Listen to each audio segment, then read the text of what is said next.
Est-ce la plus grande victoire de l'histoire du Paris Saint-Germain?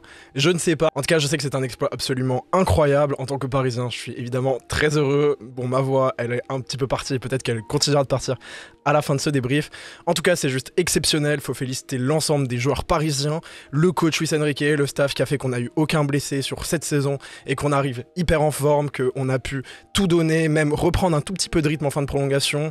Juste une équipe totalement héroïque, une hygiène absolument irréprochable, une mentalité de fou furieux, une équipe qui a pu museler des joueurs comme Salah, comme Alisson qui a fait pourtant un très grand match.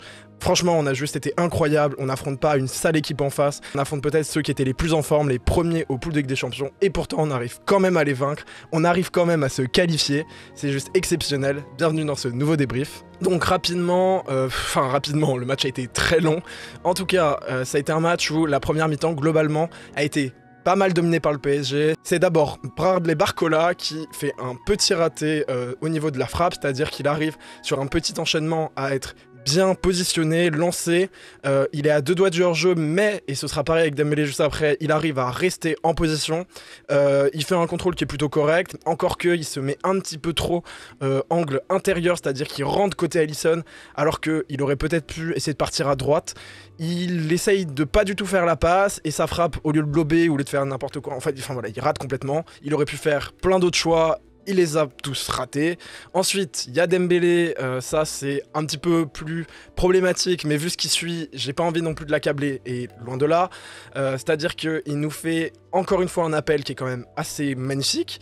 On a un enchaînement entre 3-4 joueurs qui réussissent à bien s'enclencher. Au niveau de la conduite de balle, on se retrouve avec un Dembélé qui pousse un poil trop sa dernière balle. On a un Alisson qui sort comme il faut, il arrive à récupérer le ballon et du coup ça gâche l'action. On a quelques actions qui sont pas vraiment des ratés purs. Je pense à un Kfara qui fait une très belle frappe, qui est touché et qui part en corner. On a 2-3 actions comme ça, on a des ratés par-ci par-là.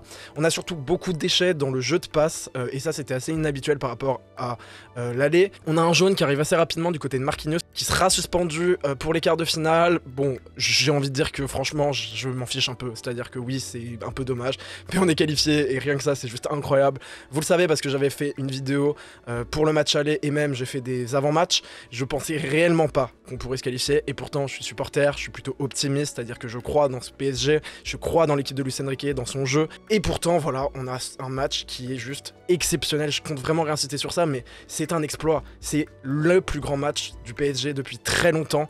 Un vrai match comme ça face à une grande adversité, est-ce qu'on en avait eu? Oui, il y a eu le Final 8, c'était le Covid, des circonstances un peu particulières, mais à part ça, on n'a pas de très grande confrontation face à une équipe qui était aussi en forme que Liverpool. Malgré ça, on arrive à marquer, et là justement on peut en arriver au but. Bon d'ailleurs la chronologie est pas parfaite, parce qu'en fait un peu plus tôt, mais bon. Dembélé qui arrive à faire en fait un excellent mouvement, c'est-à-dire que d'abord ça part de Nunez qui trouve un Dembélé sur une passe absolument incroyable, et ça faut le dire, la passe est très très belle. Dembélé qui justement ça lui arrive pas directement dans les pieds, c'est à dire qu'il va récupérer le ballon, ensuite il fait une super balle, super appel, il la garde, il la donne, donc il y a un compte qui se mène, lui il suit bien. Ensuite la frappe est ratée, c'est à dire que ça part un peu dans tous les sens, il y a Alisson qui tacle un petit peu, il fait un dégagement bizarre. On a un Konaté qui tente de faire une interception, mais ça glisse aussi. Et en fait, on a un Dembélé qui, du coup, à ce moment-là, saute, qui a enjambé le goal de défenseurs qui se sont pas trop entendus. Et au final, il marque. Et ce sera le seul but de cette rencontre, parce que derrière, il y aura plus de but. C'est-à-dire qu'on a un Liverpool qui va tenter de se réveiller. Et là, on peut en arriver à la deuxième mi-temps, qui est quand même bien meilleure du côté de Liverpool, qui est assez offensive, ils ont dominé. Pour autant, on a un PSG qui a été très, et je veux réinsister sur le très solide. Pas forcément dans le côté est-ce qu'on a été parfait, impérieux. Non, il y a eu des erreurs, il y a eu des comptes, il y a eu. Mais malgré tout, quand ça arrivait vraiment à 2 doigts de la surface, il y avait toujours le bon retour, il y avait toujours le bon pied au bon moment, la tête puissante. Alors que pourtant, on avait des joueurs qui étaient pas si bons que ça. D'ailleurs, ça s'est vu sur les coups de pied arrêtés, on a suivi à quelques moments. Même quand vraiment, là, c'était la panique totale, il y a eu 1 ou 2 moments où là, vraiment, ça a été très chaud. On a toujours eu le pied au bon moment. On a eu un Kfara Camara qui à plusieurs reprises a réussi à la renvoyer, un Nuno Mendes qui fait un match incroyable, et je vais insister sur ça parce qu'un Nuno Mendes, il avait Mohamed Salah à museler, il l'a muselé match aller, match retour, il fait une erreur. Effectivement, et ça coûte le but au match aller, mais là franchement, rien à dire, vraiment. Un Donnarumma, et je veux insister sur Donnarumma parce que on a beaucoup dit qu'il n'avait pas été faire mal aller, qu'il aurait dû faire mieux, en fait, le seul arrêt qu'il avait à mener. Je suis d'accord avec ça, je suis 100% ok. Par contre, sur ce match, il y a un moment, faut dire les termes, il a été parfait. C'est-à-dire qu'il avait des dégagements à faire. Il les a fait. Il avait des ballons à garder, c'est-à-dire que des fois ça lui remettait parce que ouais, on était en panique, hein, clairement il y a eu 2-3 moments où c'était comme ça. Pour autant, il la gardait, il arrivait à avoir le contrôle. Quand il y avait des dégagements au point à faire sur un corner, sur des petites balles comme ça, sur des centres, il les faisait. Et même à plusieurs moments, il s'est engagé de manière assez inédite. On n'avait jamais vu ça du côté de Donnarumma, il l'a fait. Il y a eu aussi des parades à mener directement là sur sa ligne, on sait qu'il est meilleur là-dessus. Il les a fait aussi.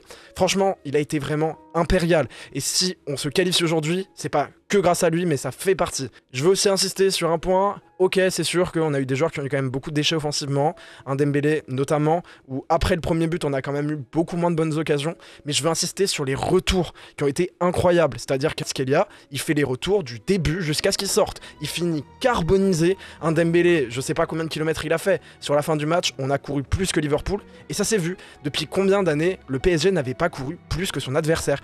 Avant, il y avait des Mbappé, il y avait des joueurs comme ça. Et oui, voilà, c'est ce qu'on disait finalement. Ok, individuellement, on y a peut-être un tout petit peu perdu, mais déjà, il faut se dire qu'Mbappé était moins en forme les années précédentes. Mais surtout, on a une équipe cohérente. Il faut remercier Luis Enrique qui a mené une équipe aussi imprévisible et aussi capable, voilà, de garder le contrôle. C'est-à-dire qu'à un moment, on était en panique pendant tout le match. Après la 110e, tu sais pas pourquoi, on a le contrôle, on réussit à ravoir des actions. C'est même nous qui avons les dernières occasions. Ils n'existent plus sur la fin du match. Donc jusqu'au bout, on s'est donné. Donnarumma qui, sur les tirs au but, il a été présent. On a des joueurs qui ont pas du tout craqué. Je veux insister sur un Gonzalo Ramos, c'est pas évident comme situation. Il entre alors que, bah franchement, c'est pas évident. Il entre à un moment où il n'a pas eu la confiance du coach. Il est même pas entré pour les prolongations. Pour autant, il a un tir au but à mettre, il le met de manière magnifique d'ailleurs. Toute l'équipe a été au rendez-vous, toute l'équipe a été collective. Ça a été inimaginable de survivre à un tel temps faible, parce qu'il faut quand même le dire, malgré tout, et oui, c'est peut-être un petit bémol, mais j'ai pas envie d'insister sur ça ce soir. Effectivement, on a été dominé pendant 60 à 70 minutes, c'est évident, on n'a pas été impérial pendant l'aller, le retour, les prolongations, mais justement, on a tenu sur ces temps faibles, et ça, c'était pas possible avant. Et ça s'explique beaucoup parce qu'on a été en cohésion totale. Quand il fallait se projeter, tous les joueurs le faisaient. Quand il s'agissait d'aller au pressing, on le faisait. Quand il s'agissait de tous se replier, malgré une occasion où on était juste devant les cages adverses, on le faisait. C'était un match avec un niveau d'intensité comme on avait rarement vu du côté du PSG. C'était une vraie adversité, un affrontement de choc. On peut pas dire que c'était un match en demi-teinte, on peut pas dire que c'était un petit Liverpool ou qu'ils étaient faibles, pas du tout, ça a été un vrai match, un vrai duel, c'est le PSG qui a su élever son niveau de jeu, et franchement, faut juste les saluer parce que c'est magnifique. J'ai pas trop envie de parler des tops et des flops parce qu'en vrai, les flops, j'ai pas trop envie d'en donner. Déjà, j'ai envie de dire, ok, peut-être un Lee Kang-in qui, quand il entre, il n'est pas brillant. Il fait pas non plus de bourde monumentale, mais c'est pas franchement le meilleur joueur. Un Barcola qui, oui, il faut le dire quand même, il a été un petit peu amorphe sur le match, c'est-à-dire qu'on n'a pas été non plus sur un grand Barcola. Il n'a pas mené avec brio ses occasions. Il n'a pas non plus été toujours là à essayer encore et encore. Non, pas vraiment. Alors que justement, du côté de Doué qui entre, qui fait une entrée juste, elle est merveilleuse. Et elle nous redonne un vrai second souffle parce que lui, ses contrôles, ils ont été quasiment parfaits. Et ça, c'est un truc qu'on lui reprochait à certains moments, c'est qu'il avait du déchet. Sur ce match, il n'y a rien. Aucun déchet, c'est juste formidable. Donc merci à toute cette équipe. On peut aussi parler au niveau des tops, bah, finalement il y en a plein. Dembélé qui, même si oui effectivement il a beaucoup de déchets, mais juste un but formidable. Il a une capacité à avoir un rythme de jeu, du coffre, et ça faisait longtemps qu'on n'avait pas vu ça. Nuno Mendes, je l'ai dit, c'est peut-être le meilleur par rapport à ce à quoi on attendait au départ. Là oui, là c'est du latéral gauche de top niveau, là c'est ce qu'on attend pour un joueur comme ça. Très content qu'on l'ait prolongé, c'est l'avenir. Le milieu de terrain, et c'est peut-être lui qu'il faut saluer en priorité, parce que ce milieu de terrain, il a été dominant, match aller, match retour. Et lui, ce milieu de terrain, quand tu donnes la balle à Vitinha, tu sais que quoi qu'il se passe, elle reste. Quand tu la donnes à João Neves, tu sais que quoi qu'il se passe, la balle, elle va pas être perdue, elle va pas être mal dégagée, elle va pas... Non, quand il y a un appel à faire, le décalage est fait. Ça c'est juste exceptionnel. D'ailleurs on peut saluer, on peut aussi mettre en top parce que lui de son côté il a été juste quand il le fallait. Oui, 2-3 ratés, encore que pas vraiment des balles qui ont été contrées, mais vraiment sa capacité à revenir, à être plutôt juste, à projeter, à vraiment essayer toujours d'aller déclencher des appels. Non vraiment c'était formidable. Pacho, on n'attendait à rien de lui, il a été recruté pour très peu, il n'était pas connu. Le gars est juste formidable. Il a un coffre, une capacité à être puissant sur des balles qui étaient juste inimaginables avant. C'est-à-dire qu'on a un Marquinhos qui effectivement a quelques manques, et on voit qu'il vieillit, mais justement le duo Pacho-Marquinhos est hyper complémentaire, et Pacho il a franchement été très rassurant. C'est un match de top niveau pour un joueur qui a été recruté pour peu, qui était un sub, et vraiment là j'ai envie de dire qu'il s'installe. Aujourd'hui, qui irait dire on va le remplacer? Personne.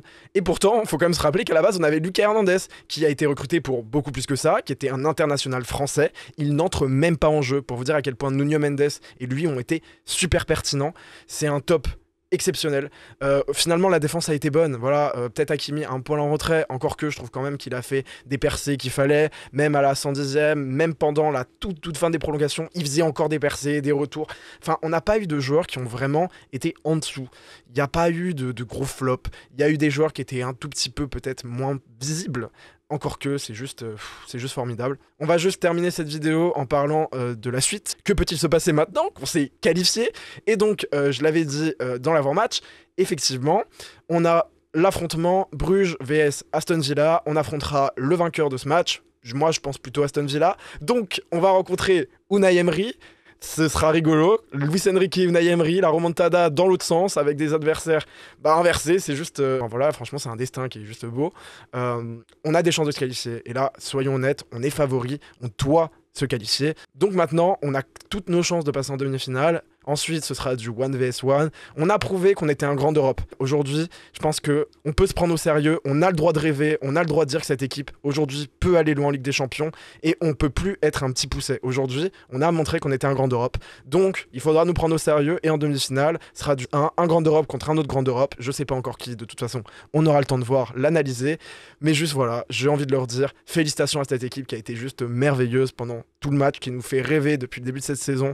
Plutôt d'ailleurs depuis janvier, mais qui a su se réveiller au bon moment et qui aujourd'hui, ouais, ça faisait très longtemps et peut-être jamais qu'on avait vraiment une équipe avec un tel niveau de jeu. Ça rappelle un petit peu Laurent Blanc, mais en 1000 fois mieux, avec des joueurs qui en plus sont attachants, des jeunes. Il y a un vrai projet qui se construit sur le long terme et finalement, même à court terme, c'est pertinent. Donc voilà, je veux remercier Luis Enrique, tout le monde. Et on se dit à bientôt pour des prochaines vidéos. De toute façon, il va y en avoir pas mal. Des analyses tactiques, du mercato. Voilà, un ensemble de vidéos qui reviendront sur ce match et aussi sur juste l'avenir. Et l'avenir s'annonce glorieux. Merci, j'espère que vous avez apprécié cette vidéo. N'hésitez pas à la liker, à la partager et à vous abonner. De toute façon, il y en aura plus. Et vu qu'on est qualifié en quart de finale, vous aurez le droit à des avant-matchs et des débriefs. Salut!